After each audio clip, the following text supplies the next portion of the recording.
पण पाय माझा कुणीकडे चाललाय, काय व्हायलंय, कोणता पाय पुढे गेलाय, कोणता पाय पाठीमागे गेलाय, इकडे बघा आता. हा, ओम सूर्याय नमः.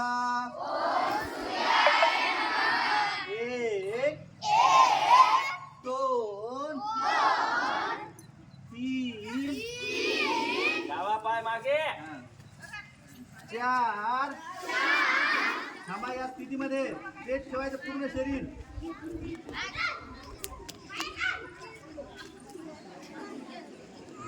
पाच.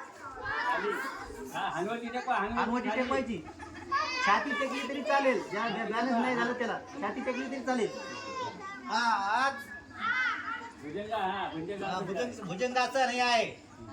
हा, त्याच्यानंतर 8,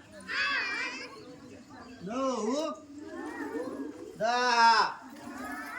आता सूर्याची एक नाव घेतलं आपण. आता आपल्याला दुसरे नाव